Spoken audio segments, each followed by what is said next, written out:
What is up? Hello, hello, hello. How are you? I'm doing well. How are you doing today? Good. And I clearly let my girlfriend use my laptop the last time because it literally says Chloe on It it. literally does. Yeah, I noticed that. Wasn't gonna say anything, but here we are. Yeah, How's your day been? it's been good. It's been real chill after Christmas, you know. Now it's just planning for the next year and just kind of hanging out, until the New Year's. Yeah. Well, might as well get right into it. What are you planning right now? Mm, lot of stuff. The band's been together for about 3 years now, and we put out music kind of right when we got together, because when we ended up meeting each other, I had written a bunch of songs, starts of songs or full songs or whatever, and we just picked like the five best ones and rolled with it. And I was like, okay, I kind of did it kind of Dave Grohl Foo Fighters esque, where I was like, I'm gonna write some music until I find a band, and then when I find the band, we'll all write the music together. We'll have that bass line to start off, that sound. So I wrote a bunch of songs. I was writing songs for a couple years, and then I ended up meeting the boys, and we ended up playing together, and we started doing this Battle of the Bands thing. Our guitarist Brogan was like, we should do Battle of the Bands, just to see what happens. And I was like, okay, it's a gig, let's do it. Let's go out and play. So we did Battle of the Bands with no expectations going in whatsoever. We were like, we don't really care, if people like us. We're just going to go and play and have fun. And we ended up winning. There were like four or five other bands up there with us, and we ended up taking home this skull that said our band name on it. Like, that's what they gave us. It was like Battle of the Bands winner. And we actually didn't have the name Split Persona yet. We actually had the band name Subliminal. So it said like Subliminal Battle of the Bands winner 2019. And I was like, yes, and we got to take that home. It felt really good. And then after that, I already booked studio time. So I was like, all right, guys, I'm gonna go in the studio, break out some hits, and I'll hit you guys up in a month. So we went in the studio, and it was me and our bass player at the time, and we cranked out 5 songs, and that's our first EP, the debut one that we put out. Strawberries and Stay Away. Those are songs that I just wrote over the years and put together. And then the writing didn't really stop at that point. We were like, okay, well, now we have more music. We just don't have any money for studio time. So we started playing shows. We did a show at Whiskey A Go Go, and that was insane. We went out to LA. We were like, this is our big break, dude. We're going to get to like blow up. Like, this is it. We're just going to show LA like what we got. And we went there, and there were like 5 people. And it was insane. It still is insane to play Whiskey A Go Go. Like, we walked away like, oh, we just played the same stage Doors, Van Halen, and all these idols of ours have played on. We walked away just feeling insane. So after that, we were like, okay, now it's time to play shows, hang out, and then that's when the pandemic hit. And I was like, oh, dude, like right when we got started, you know what I mean? Like right when we just started putting music out and playing shows, pandemic wipes everybody's plate clean. And during that time, I was like, okay, this is a good. Once I accepted that I wasn't going to be able to go outside and go to any more concerts and everything, I was like, all right, let's write more music. Let's actually put some more stuff together. So at home, I put together at least 8 or 9 songs, over that time in the pandemic. Just really strong songs that like meant, there were feelings of the pandemic that came out in the lyrics and the music. There was feelings of, past year stuff of like having fun and really breaking the mold out in our music scene here in Reno. So there was a lot of deep stuff on that thing. And right around 2021, like maybe February, March, is when we went back into the studio to try to record again. And we tried at home recording and it did not work. Like we just could not get the sounds that we wanted out of it. And, like part of our our inspiration was like, okay, now we just really want to share this with people. So I was like, screw it, let's put it out as a demo. So we put out No You Won't and On Your Own as demos. And we were like, screw it, we'll remake them professionally later. Let's just get some music out.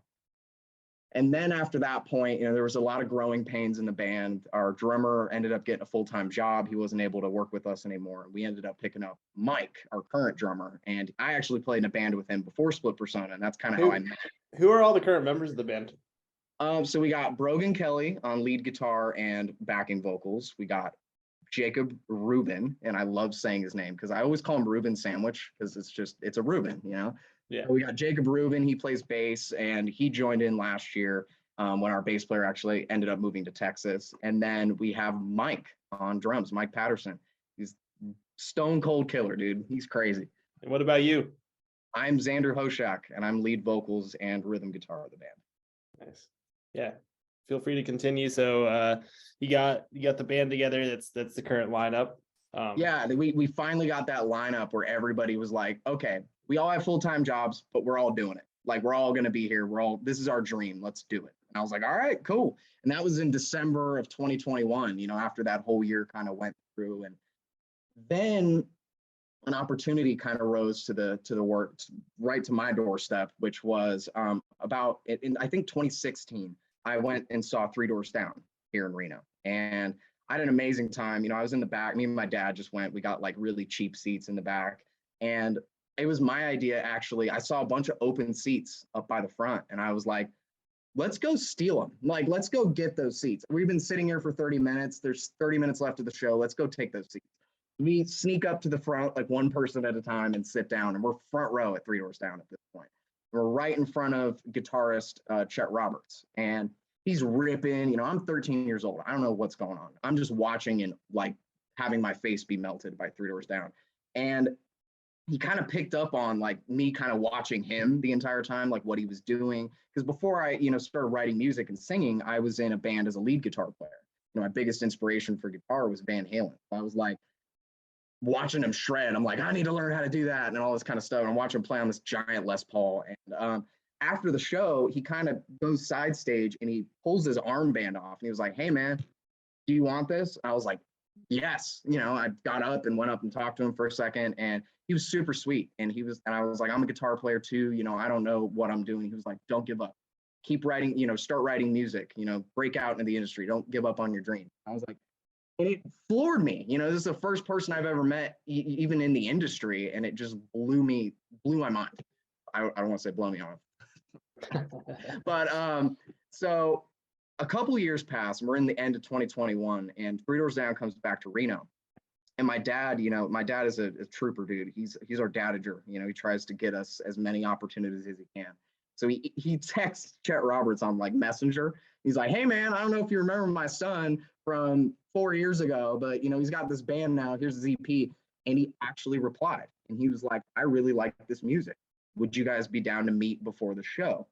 And it's like the biggest venue in town here, Grand Sierra Resort, that they're playing. And I'm like, yeah, let's do that. So he meets us at Starbucks and we like sit down. And I was just in awe the entire time talking to him. I barely heard anything he was talking to me about.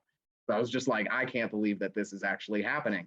And, he talked about a studio that he had out in Nashville. And he was like, I'd really like you guys to come out and record here. I think there's pretty good potential, for you guys. And I'd like to give you guys that professional sound for at least a single. And I was like, for sure. And I was like, and I didn't know if he was serious. I never know if anybody's serious anymore. So I wrote my number down on like the Starbucks napkin. I just slid across the table. I'm like, if you're really serious about this, text me.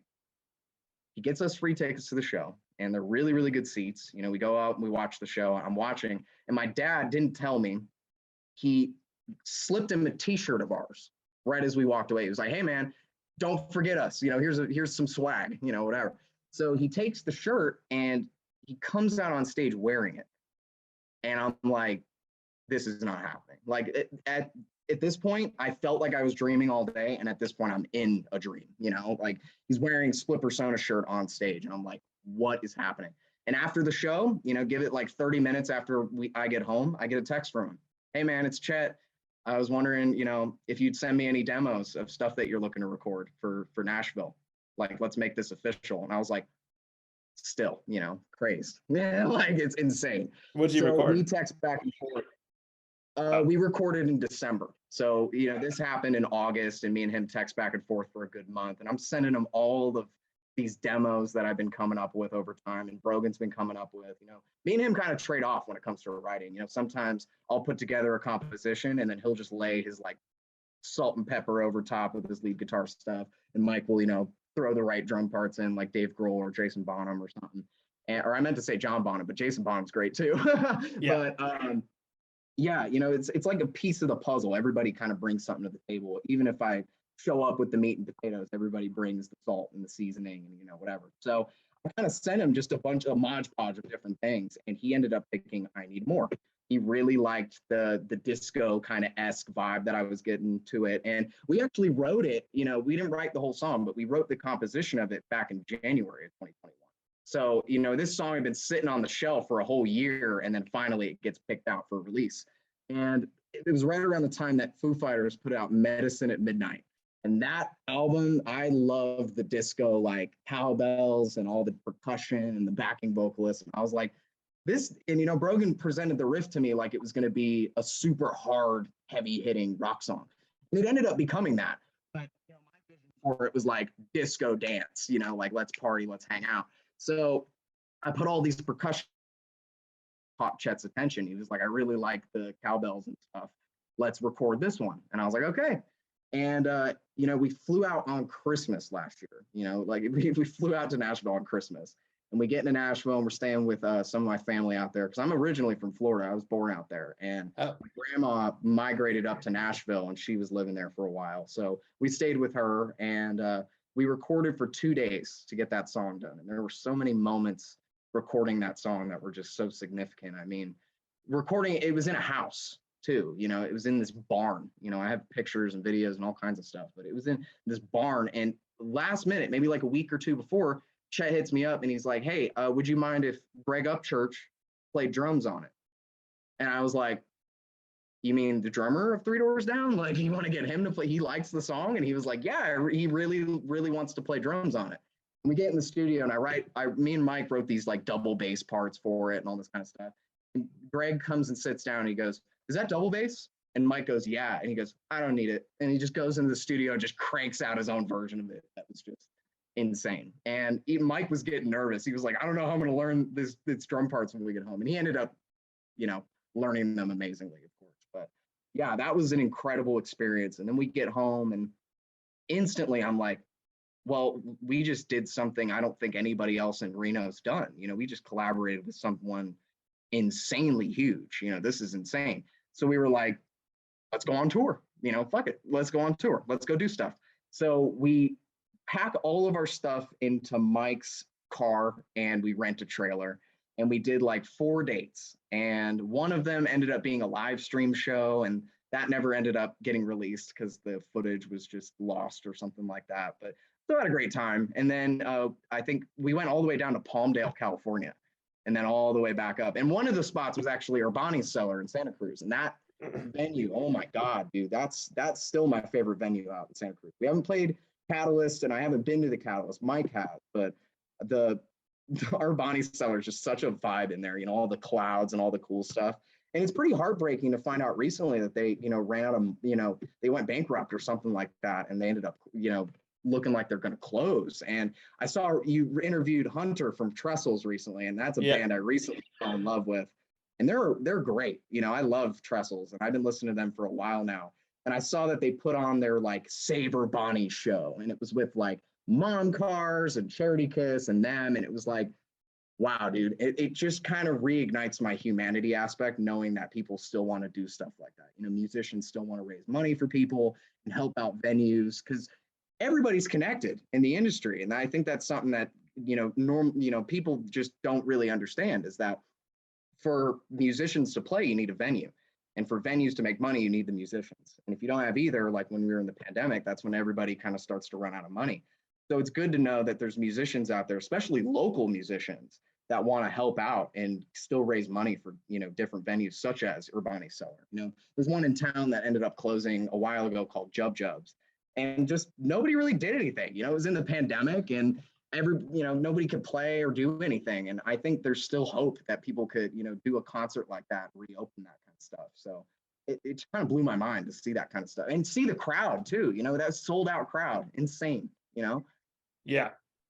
Did you play with Trestles? We haven't played with them yet, but I've been talking back and forth with Hunter about next year, and we have a lot of music that we want to release, and I'll get a little bit more into that as well. But I was just sending him some of our rough mixes from the studio, and he was like, dude, yeah, let's do a show. You guys are kick-ass. And I was like, well, I've been fans of you guys since before you even put out your album, so this is awesome. Yeah, they're great.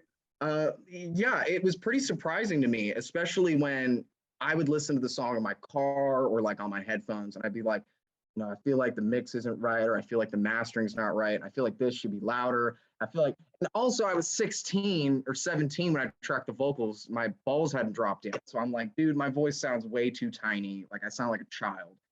So we made it our goal recently, as of maybe a month or two ago, to re-record those two songs professionally and nicely. And we now are mixing those. And it's such a process. So much has changed and evolved since 2021. And I think those songs finally got the, recording, mixing treatment that they actually deserve. And they sound amazing. And we even have two more new songs that we're going to debut with it.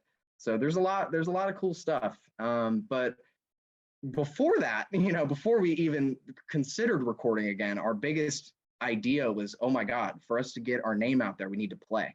We need to, with the drop of a hat, we need to show up. We need to plug in and play no matter where. So we started working with an agent, and we hadn't worked with this agent for too long, and he wasn't working with us for too long either. So there was that kind of missing relationship that should have been there on both sides. And I just kind of told him, I was like, book us a 2-week tour. Let's do it. We just got a van. We did a GoFundMe for it. We got $3,000 for a van, and we ended up picking up this purple Dodge B350, and it was perfect. It's such a long, cargo van. We put seats in it from like a random old Sprinter. Like it was amazing. It was a project for everybody. And we were really happy to be able to kind of throw our stuff in a van and be able to drive somewhere and play. Like that was a really good feeling. And we started breaking out in Chico over the summer, and we started playing a couple house parties and house shows there. And after that, I was like, okay, I think we're ready for a tour. We've been doing enough out-of-town shows. I think we're finally ready to get on the road and consistently do a tour. So we booked a 2-week tour, and last minute, I was told that, maybe a week before we were supposed to leave, that I was responsible for booking the bands that we were supposed to play with. And I was like, wait, what? Like I was so confused, and the band was very confused. And I was like, okay, I'm going to throw together some locals, and I'm hoping that, people will show up. And we left, and our first stop was in Bremerton, Washington. So from us, that's about, 12 and a half hours, That's where my parents live. That is a very random spot. Very random, right? And that's kind of what people were saying about our tour. We were getting slide ups on our story, like we were posted about, and they're like, why are you playing in Eureka, California? And I'm like, I don't know, we're gonna find out. And there were a lot of amazing moments on tour. We didn't make anything, and we just had fun at that point. We were very stressed on the tour, and I was stressed especially because we were kind of putting everything on a credit card, and we were expecting that we'd just get home and just be able to pay it off and it would just be easy. But no, the costs of the expense, the expenses of everything weren't adding up with the amount we were getting from the shows. And none of us went into this business for money at all. We just want to play on big stages and make amazing music and share it with the world and just be able to bring people together with rock and roll music, like the 70s, 80s, and 90s, bring that vibe of organically made rock and roll back. Or be one of those bands that does so. There's a jillion other ones that are doing the exact same thing we are. So none of us went into it for money, but at that point we're like, damn, we can't even afford a Carl's Jr. Burger or a combo or anything. We're screwed. So at that point we kind of just self-funded everything. We were pushing everything forward, and we were plugging our GoFundMe a lot. We were like, hey, if you want to throw us like $20 for gas, here's our GoFundMe. And we got a couple really good donations that kind of really carried us through that tour. But, there were a couple things that were going on the tour that were a little stressful. It kind of got to us a little bit when we were playing empty room after empty room after empty room. We were like, we went on this tour to share with people, and there's really no people that we're sharing with. But the biggest part outweighed that, which was the experience that we got being able to go on the tour, being able to play shows, camp out after shows, and barbecue with this tiny little butane grill that I picked up before we went on tour. It was just a full-on experience. And then, we ended up in LA. That was our second to last show on the tour. And last minute, the booker for the show, or the agent, hits us up and he says, hey man, just so you know, you guys got to clear out pretty quickly after this show. Can't take your time with loadout because the Strokes are renting out the building that you're playing in, and they're going to do a party there. And I was like, well, can we stay? I was like, can we hang out? Can we hang out with the Strokes? And they were like, sure, whatever. So we played the show, and it was actually our most packed show on tour. I think there were like 20 people there.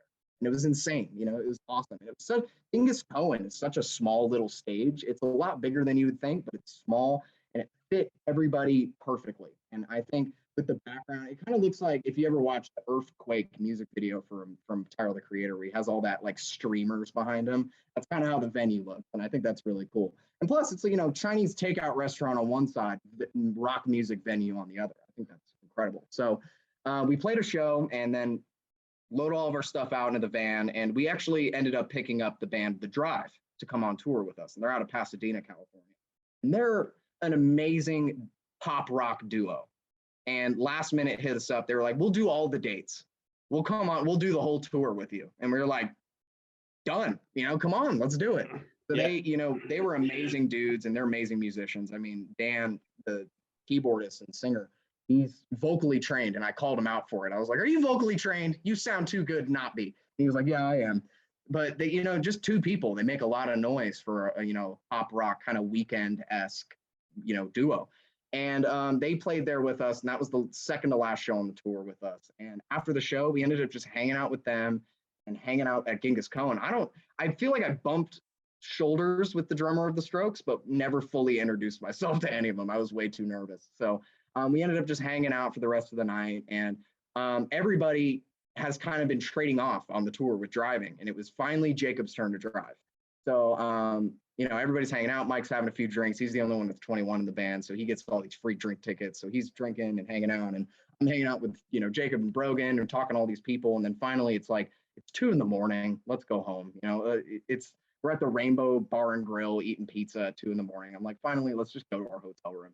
And Mike's parents were actually graceful enough to rent a hotel room for us that was like 8 minutes away from the venue. And this was like I think we only went on 2 hotels the whole tour. The rest of it was just camping. One of the nights we actually ended up just sleeping in the van because we were so tired. But anyway, so Jacob gets in the car and we're talking about stuff and driving. And I sit down and I'm just kind of sitting there really tired, just kind of chilling. And then all of a sudden I get this like gut feeling, like weird vibe going on. And I kind of look in the back of the van to see if everybody's doing okay. Everybody's fine. Brogan's practically passed out already. I'm like, okay, everything's fine. And then we pull up to the intersection, I'll never forget, of La Brea and Hollywood Boulevard. And we're about to turn left. And I believe Jacob thought it was a green arrow. And when it was a green light where you're supposed to yield the left turn.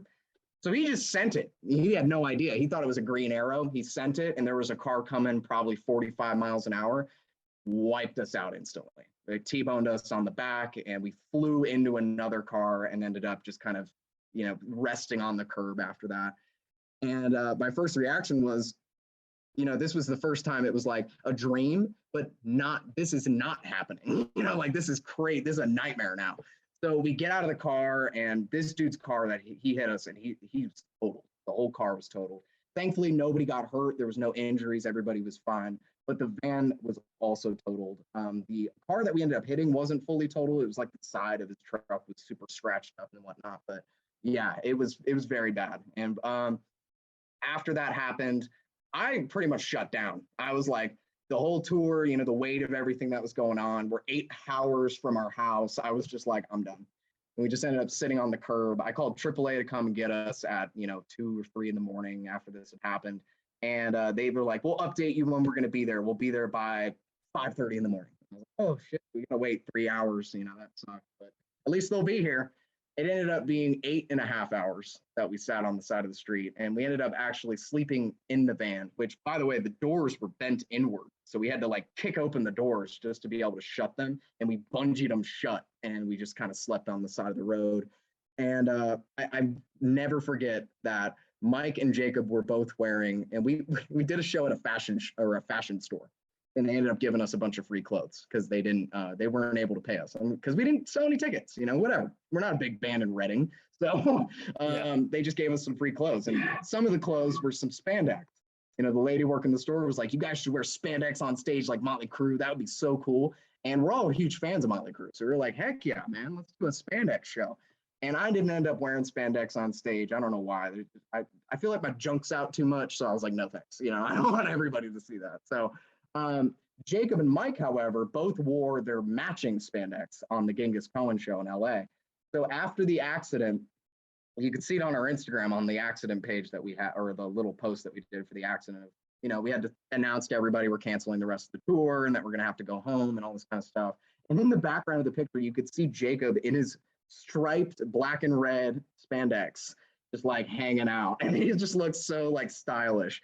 And Mike, I had to wake him up on the side of the road when I knew that the tow truck wasn't going to come like the middle of the day. Cause I just had a feeling. I was like, they're not coming. Like, let's just go to bed and hope that they'll come when the daylight comes. So Mike was sleeping on the side of the road. Mike's a big dude, you know, he's the biggest one in the band. He's tallest, everything. So he's just sleeping, you know, coddled up in, you know, like fetal position in his spandex and his Motley Crue shirt. And his mom is still mad at me to this day for not taking a picture of him. But, you know, I just felt bad. You know, I didn't want to photograph my man, do him dirty like that. So after the, you know, after all that happened, we ended up just renting a car and shoving as much as we could fit into this tiny Kia that we could afford to rent.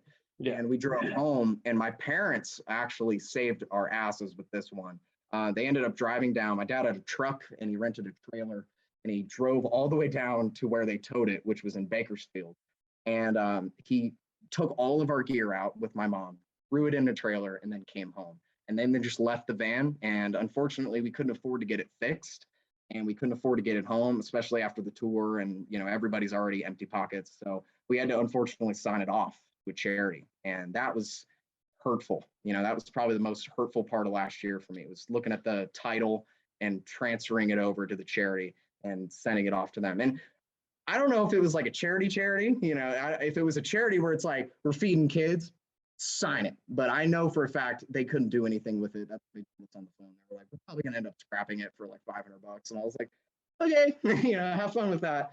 And I just kind of signed it off, and we kind of went dark for a while after that. You know, everybody got home and we were just kind of defeated. You know, we felt like we didn't do anything. You know, it took us probably a couple weeks to really realize that we just did a tour that was a month ago before we left impossible. You know, like we didn't have a van, we didn't have any hope that we'd be able to go on tour. And we got home and it took us a little while to think, holy shit, we just went on tour.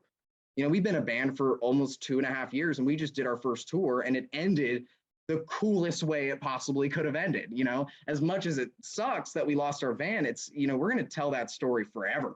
And I'm hoping by the time, you know, we're on the big stages like Aftershock or, you know, Bottle Rock or all these festival stages and whatnot, we're able to be up there and be like, and we got a new van, you know, like we got a new one. So like it was just such an experience, and all of us kind of walked away thinking, damn, we learned a lot on this tour about a lot of different things. We made a lot of mistakes and we learned a lot of good things. When we came home, we kind of took some time to recuperate, get our lives back together, you know, get our money back together. And then we got an opportunity to record with a friend of ours in his home studio. And I was like, you know, I got a little jittery because I was like, home studio recording, I'm kind of scared again because we did it before and it didn't work. I don't think it could have went better than it did. You know, we went into that studio and we cranked out our 2 new songs and our 2 old songs, being No You Won't on Your Own. And they have never sounded more like us. And at that point, this was like a test run for us to go record 4 songs. We've had 10 for a while, you know, so now after recording these 4, and we're going to have them done and hopefully released by, you know, early spring. Now we're going to go back into the studio and record 10 more and do a full length album. And I think that's been needed from us for a very long time. I think, you know, you can't really get by doing a single a year. And I don't want to do that. I want to release as much music as we can. And now that we can, you know, do it all in house here at home and, you know, have our families around us while we do it and be able to really make the best product that we can and the best sound that we can get with taking the most amount of time too, and just, you know, being able to be creative and not worry about, oh, you know, oh shit, we have to pay for another hour, you know, we're on the clock. Now we can just chill and get it done. And honestly, I cannot wait to share it with everybody, you know, including you, and next year. And you're going to get it early, but you know, I can't wait. Yeah, I'll put a little, I'll do a little review and a post about it for sure on the radio show. Sweet, dude. Yeah, let's go with your production. Like your stuff sounds so big and amazing. And like what, I guess maybe talk about your influences, but also like how do you achieve the sound that you guys actually do? Because it's like balls to the wall. Thank you. I really appreciate that. And I get reminded every now and then that we're doing something right with it. But Van Halen, I watched Eddie Van Halen shred Eruption. I was like, and it wasn't like I can do it better ever. I've never thought that. It was more of I want to know how he does it. I was like, how does he make his guitar sound like a violin? How does he make his guitar do that, delay stuff? I started learning about it, and at that point, I was like, I might as well just pick up guitar. I'm already interested in all these things, and I'm listening to Van Halen every day. I might as well, pick it up and start playing. And part of that motivation was my uncle actually collected guitars. I hit him up one day. I was like, hey, uncle, I want to play Eruption. And he was like, don't we all? Every guitar player wants to play it. So he came over to my house the next day. He was like, I had this in my closet. And he said, and my only specification was I need a guitar with a whammy bar. I need something to do dive bombs on.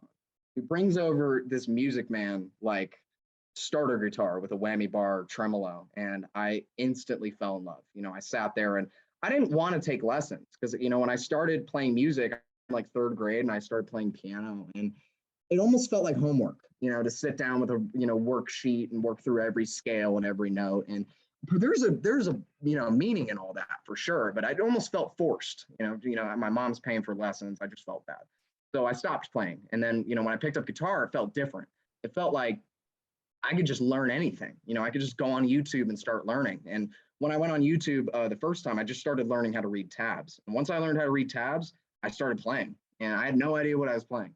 And that was when I lived in Florida. And I'm in California, into Truckee, California, for about 3 years. And when I first, when I first moved up there, my mom was like, do you want to like take lessons just to like tighten it up? And I was like, sure. I'd only been playing for like 6 months. So I was like, yeah, of course. So I walk in and, the first day of lessons, he's like, oh, you're pretty experienced. What you're playing? And I'm like, no. And he was like, well, that's a D, that's a C, that's an E. He goes, now that I'm telling you what you're playing, let's tighten it up. And it took maybe like a couple months that I was working with this guy, John, and at Split Rock and Turkey.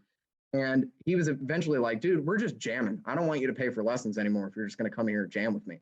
So, could fly out of the nest at this point. So I was like, okay.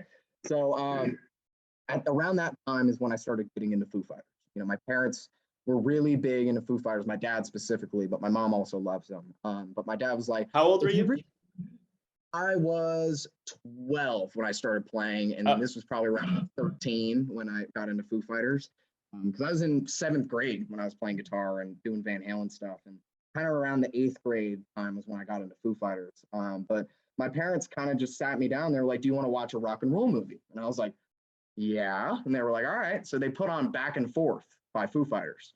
And that movie, literally, it was like the second Van Halen inspiration slapped me on the wrist. And that was when my calling kind of came, was like, I don't want to just play guitar. I want to write music. Like, I want to do what they're doing. I want to write music like Foo Fighters and Metallica and Nirvana. I want to start writing rock music. So from there, I just started, of course, from there, I became the Foo Fighters super fan. I bought a guitar that had the same color Dave Grohl's and, started writing Dave Grohl-esque songs and whatever. But it took me a while to really break out and find my own style with it, find my own influence when it came to writing music. And that you could hear a lot of that, confusion on the first EP, with my lyric writing and my, my screaming just started. And, Dave Grohl really inspired me with that screaming, because every time he screamed, it was almost like a big thing was coming, like a big take or a big breakdown or something like that. And I was like, I need to learn how to do that. And I'll tell you, it took me so long, and I'm still figuring it out to this day. And there's a lot of screaming on the new record that we're going to do. And there's a song that we're going to release, and I'm just going to drop it. I don't care. It's called Let It Go. And we've played it live a bajillion times at this point, because we think, who cares if it's released or not? We're going to play it anyway. We want to put on a good show. So, and there's so much screaming in it. There's so much, distortion and just crazy vocal fries. And it finally, like, that song kind of like showed me, holy shit, I finally got to that point where I feel like I'm doing it. So with Dave Grohl being the biggest influence, I just kind of wanted to do what he was doing, be the nicest guy and, spread love and peace through music. And he just did that for me. And I started writing, I think the first song I ever wrote was Melted Clocks. And once I wrote that, I was like, I'm going to write something heavier. Like I like this, but I'm going to write something heavier. So I wrote Stay Away, and then Keep It came out of that. And it just started, it started from that point. And like I said, I really didn't know what I was doing when it came to lyrics on that first EP, except for the song Strawberries. That song was about my one and only acid trip. I did it once when I was 16, and I just kind of sat in my room the whole time. I had all these lights going the whole time, and I had a great time. But on Strawberries, I had that melody playing through my head throughout the whole night. That da da da da da da. And the next day, as soon as I woke up, I started writing that progression in that song. And I just wrote the lyrics about what I saw, what I experienced, because I feel like with everybody's psychedelic level experiences, there's something different. So I just wrote about everything I was seeing. The floor was trying to swallow my feet, and the ceiling was swirling around and all this kind of crazy stuff. So I wrote Strawberries directly about that. I actually had an ex-girlfriend tell me, I don't like that song because I already know what it's about. There's no like hidden message in it or anything. And I was like, that's the point, like I think it's a pretty cool song. And after that is I just kept writing songs, and then I wrote No You Won't and On Your Own, and like the lyrics kind of started becoming really important for me. And I know it's like common debate, like what's first, chicken or the egg, lyrics or music first. For me, it's always the music. I started as a guitar player and a drummer, so I mean, it's always in the music compositions and as much cool shit as I can put in musically as possible, so that my bad singing voice, it makes up for that. So I mean, that's not true. Oh, come on, dude. It's like at this point, with these 10 songs that we're working with now, I feel like there was a point in time where I came up with the band name Split Persona when I was like 15, and I did one show with some, musicians I was friends with. I was like, do you guys just want to play a show with me and just learn this music and play? And that was when I lived in Truckee, and that was before I moved up to Reno. So I didn't see those guys again or jam with them again. Probably should, but and then at Split Persona ended up forming up here, that lineup. So when I came up with that name, I had no idea. I just thought it sounded cool. And I don't think it's a cool band name. I just think it sounds cool, Split Persona. I still think it's like the dumbest band name in the world. But the funny part about it is like I didn't realize, because one thing that I do when I write music is I try to mix everything, because I like all music. I like everything. I like from blues to rap, from Slayer to smooth jazz. I love all music. So I kind of like to put a little influence of everything in it. And what I didn't realize until like probably a year ago is that Split Persona kind of ties into the kind of music we make. There's kind of different personalities and all these different influences. I think every song to me is always going to have a different meaning to the listener, but I think that's what's beautiful about it, is that everybody gets their own kind of vibe out of it. And I was like, okay, then I'm just going to mix everything. And when we went out to Nashville, I got a Southern accent, like I just started listening to all this blues, country, rock stuff. And there's a little bit of that on the new record. There's kind of that home kind of Nashville-y feel. We're going to put together one of these really rough rock songs that we have. And I say rough because it's really fast or really hard hitting. And we're going to take it and we're going to throw like strings on it, and we're going to throw like banjos in it and like a slide guitar. We're going to throw all this acoustic stuff into it and just really experiment with the sound. And I think that's beautiful. And I think finally, I'm starting to develop, when I listen to all the demos of this new record together, I was like, finally, it doesn't sound the same. Every song doesn't sound the same. Everything sounds great in its own light. And I think that's beautiful. And I think a band like Trestles really does demonstrate that. A lot of their music, it could be really fast, it could be really melodic, it could be really slow, but all of it's good. All of it's consecutively good. And the big part about that on records for me is that if I listen to a full record, I almost imagine in my head the band playing it live in front of me. And I think, oh, the song order's weird, but the record's amazing, I still love it. But at the same time, for me, I almost imagine every record or every project that we work on that's, consecutive songs in an order as a set list, and we've done that before, where we'll just play the EP, as a set list, or, play the EP and a couple singles as a set list, and I always, because I think the proof is really in the pudding when you play live. And I think that's for every band, every live performer, every entertainment artist that does performances. I think, you could do, because I mean, dude, I'm about to go to school for audio production with Full Sail. and I'm learning how to use auto tune and all these crazy engineering things and Ableton and whatnot. And I'm like, I was telling my girlfriend the other day, I was like, do you realize how easy it is to cheat in the music industry? To sing into like a Walmart microphone and then a button, and then it's like a certified hood classic, just like instantly. Like I think that's insane, but I also think it's a good tool for musicians. I think it makes it easier for musicians to record at home, and get everything really dialed in to sound like them. And that's, I think, what we're doing now with our record and our you see, and you're always looking at the drummer. I mean, it's really always on the drummer to keep the beat and be the backbone of the band. But I mean, dude, when I've seen some bands live that sound incredible on record, and I'm never going to name them by name, but I would go see them live and I'm like a little bit disappointed, like either it sounds exactly the same, which is great. That's awesome. That means you've honed in on your craft and you sound exactly how you sound on the radio. That I think is cool. But I also think it's cool to add unique live elements to a live performance. Say you're adding in like different interludes, or, you're talking to the crowd or hanging out or stage diving, whatever it may be, just add in something unique that brings an experience to the person that's watching you play in front of them, instead of it just being like listening to you. Like if I close my eyes and I feel like I'm on Spotify, I feel like I'm a little bit disappointed. I kind of look for a little bit more out of a band. And I would say there's a lot more bands out of the bands that I've seen that haven't played well live that have played incredibly well, better than the stuff that they've put out. And I thought, that's how I felt about the demos we put out. I was like, okay, these sound pretty good, but they better kick way more ass live. They better sound way better live. Because I don't know, I've seen, I just went to Aftershock this year. I went to Aftershock last year as well, but going to Aftershock this year, I made it a goal of mine to go see bands that I'd never even watched videos of them playing live, or, some bands I haven't even listened to. And I swear to God, I became a fan of like 16 or 17 different bands just on that aspect of going to their performance, seeing them play. And, bands like Bring Me the Horizon. I was never a huge Bring Me the Horizon fan. I listened to, of course, Spirit and, all these different, Happy Song or whatever, and all these different singles over time. And, of course, Can You Feel My Heart? That's like a meme at this point. So, I listened to these songs, but I had no idea what any of their other music sounded like. But I went and just saw them live.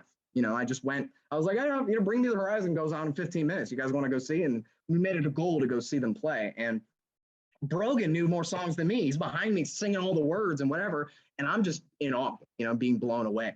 Because I think when Dave Grohl said this, and I'm just going to quote him directly on this, that there's a weird energy when you look at somebody and you realize that they're shredding on a piece of wood and literally just metal, just metal threads. You're watching somebody on a plank of wood shred these amazing licks and riffs and, melodic things. And I think it's when you break it down like to what it actually is, it's nothing. Like I'm on a table right now. This could be a guitar. I can make music out of this. It's insane.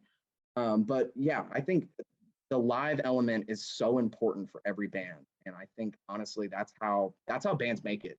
That's how everybody makes it. You put out good music, that's fine. You could put out a single and blow up on TikTok and have 1 million followers in 2 days.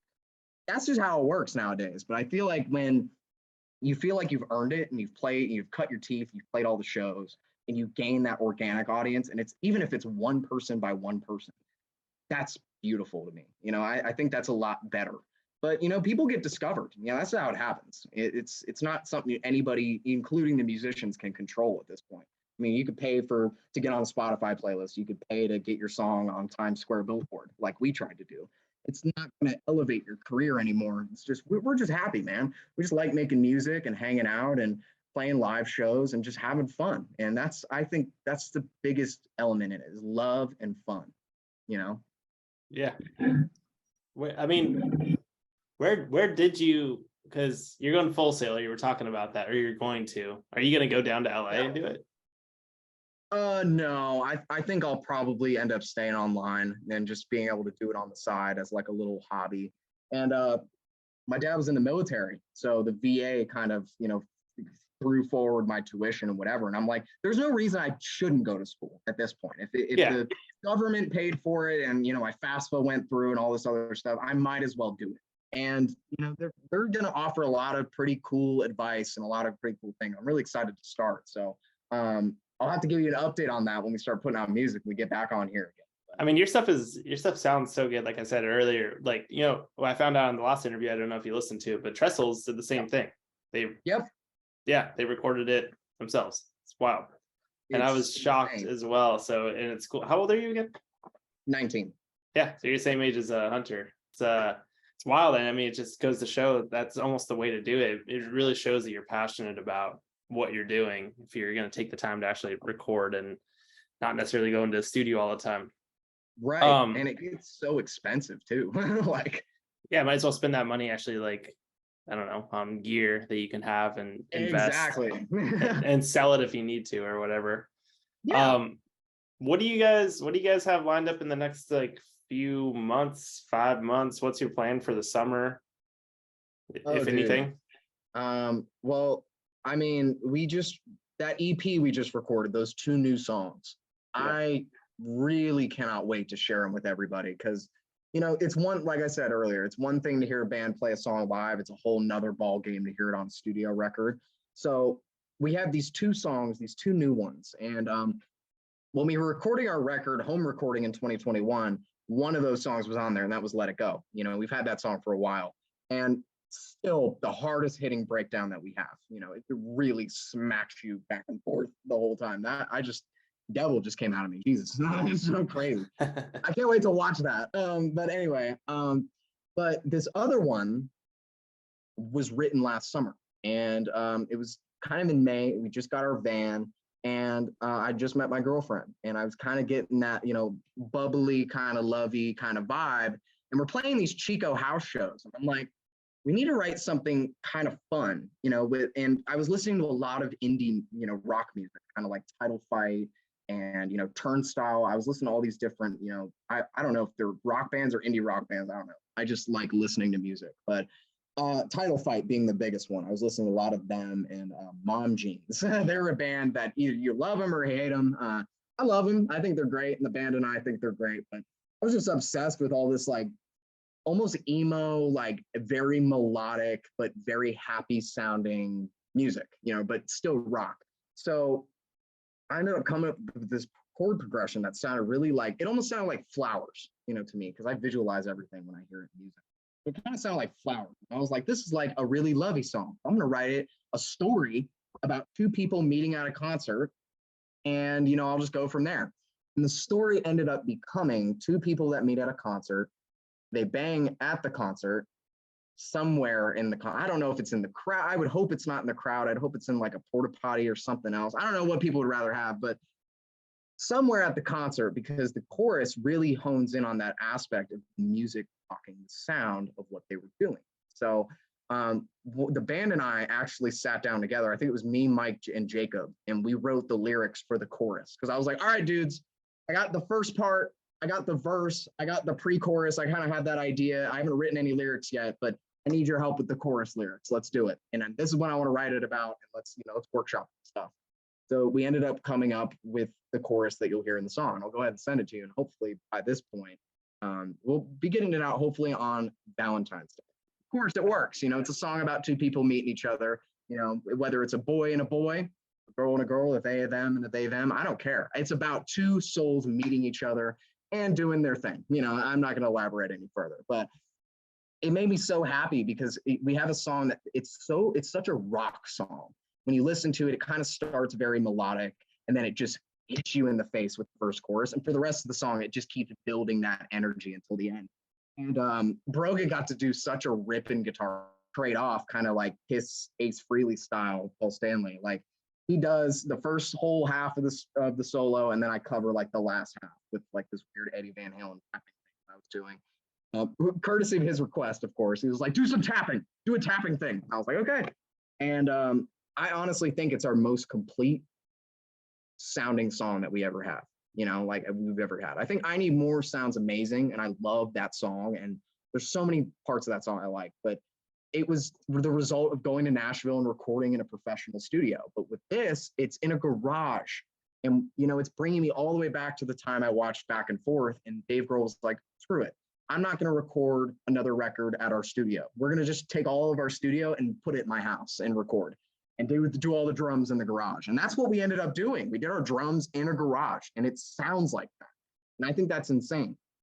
And of course, playing homage to the band, the first line of the song is "I met a girl outside of Bakersfield." Like, it's because that's where our van was. So, I mean, it's a love song, and you could really hear that in the lyrics and the sounds that are really just going around the whole time. And it's also one of those songs, kind of like I Need More, where you listen to it and it's an experience. It's an auditory experience. There's all these different ear candy things going on in your headphones, and you're kind of like looking behind you the whole time. I remember I took the stems home and I mixed it myself to hear it, and I ended up taking like a couple edible gummies, and I was like, all right, I'm going to bed. Like, it just sounds like all just mush at this point because I've been mixing it all day. I go to bed, and at this point I'm high out of my mind, and I took way too many edibles, and I'm sitting there with headphones on, and I'm just like, you know what, I'm gonna listen to it. So I just played it, and it felt like I wasn't listening to myself. And at that point, I was like, oh my God, we've made it. Like, we did it. We've hit the sound. Like, we've gotten it. And I don't know, that's kind of my test for all of our music. If I listen to it and I think I could hear this on Octane, or I could hear this on Sirius XM, or anything other than that puberty, that's where it really comes out. And I love that experience. And that's kind of what happened with I Need More. Is I got home and I put on the rough mix, and I was like, whatever. And I just put my headphones on and listened to it like I was cleaning or something, and tuned it out completely that it was even us. And it doesn't sound like us. It doesn't sound like me. It doesn't sound like Mike. It just sounds like a kick-ass rock band. It just sounds awesome. So that's the first one we're going to put out. And I'll announce it on this podcast exclusively that we are putting out Do It Again on February 14th, 2023. And I cannot wait. And among other things, a lot of people have been asking us for a while to do more merchandise. So as a band, we've all decided, you know what, we're just going to put in on it. We just paid for our studio time, and it wasn't a lot because we were working with a friend. Let's just put the rest of that money into merch. So we're going to get a whole new shipment of merch for next year. And we're going to kind of start selling it in a weird limited edition designer series kind of way, where we're going to have like winter series 1, and it's going to be these designs. And then we're going to go home and workshop a bunch of different ones. And then we're just going to put out more shirts. But we're never going to make the same one. And I think that's awesome. We all kind of came up with that together, where every shirt's going to be unique. Nobody's going to have the same design between, every 3 months, new run shirts that we do. And, I feel like as much as we loved playing out last year, and we loved doing out of towners and all that kind of stuff, I feel like we really lost the aspect of, playing shows in Reno and, playing shows in Sacramento, just not really going to Bremerton, Washington, you know what I mean? Just going right to the top, so we're like, now we're really going to focus on playing. And I love that this is our farthest Santa Cruz for now, because we don't have a van anymore. We're going to rent a trailer and kind of do it the old fashioned way, as we put it, and just be able to play as many shows as we can. But we're really focused this year on the music, and really getting the music to sound right, and getting that album out, and getting that done. Because as soon as we have an album out and all this music and whatever, I mean, with the EP, it's going to be 14 songs. Then we can play as many shows as we want. Because then we can play any set list we want. We have a discography out people listen to.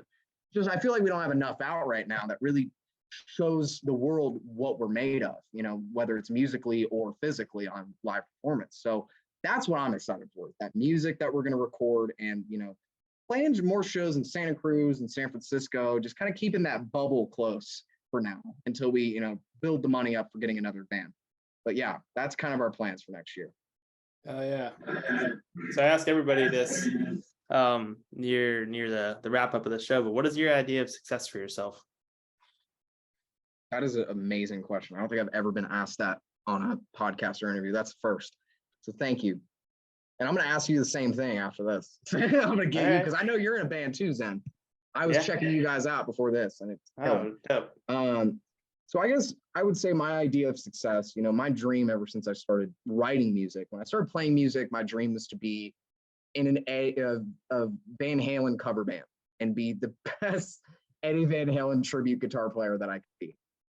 And then, when I discovered Dave Grohl and his legacy and Foo Fighters, and he kind of opened up like my world for music, I was bringing all of his influences to mine, and it just inspired me so much. And I think the most ideal, like, success that I could think of off the top of the noggin is to play music forever. You know, like I'm going to do this as long as I can do this. If I'm in a wheelchair at 85 and I'm still doing this, I'm going to be doing it. But it's just to play music forever and be able to play and, you know, play big shows for as many people. I just love bringing people together. And I mean, the goal, as soon as I watched, you know, that Foo Fighters thing, I was like, my goal and my dream is to play Wembley Stadium with Split Persona one day and be able to headline 86,000 people arena. And I think the only reason I'm going that big is because bringing 86,000 people together to listen to music and hang out and have fun is the biggest dream of mine of all, like everything. I dream about it all the time. And it's like throwing a giant party. And I just love bringing people together with music and, you know, putting on an amazing performance for people. There's that aspect that I love of it. So I guess my idea of success would be to bring people together through our music and be able to play some kick-ass shows, whether they're for 15 people, 2 people, or 86,000 people. It doesn't matter to me. I just want to bring people together and make some cool shit, man. Like make some cool content and, you know, just have fun, you know, have fun, love people, and, you know, be peaceful. That's it. Yeah, that's the goal. Why not just go big and not water it down at all? Right. You know, and I think with everything that we're doing and everything that we're planning for next year, I think we're gonna have a really fun year. And that's all I want to do. You know, I'm not gonna look. Last year I was so concerned, and I hate to say this because I'm never this type of person. It took me so long to get over it. But for so long I was looking at the following count, and I was looking at the likes, and I was looking at the streams, and I was looking at all this stuff. And I lost track of the music, and that hurt. You know, that was like the deep part where the van crash happened and we get home, and I'm like looking at all our followers and all our likes and all this kind of stuff. And I'm like, I'm done doing that. You know, I'm done looking at our numbers. I don't care if that's what record labels want to see. I want to make some amazing sounding music, and a band that can play all that music live with no tracks or anything like that. I mean, there's been talk about getting a synth player in the band. Want to know why? Because we don't want to run our shit off Ableton, and we don't want to hit a button and be on a metronome. Like we've talked about it so many times. I mean, Mike has brought it up. You know, there's been other people that have said you need to play to a metronome to be professional and all this stuff, but it just takes out that element of live, raw rock music.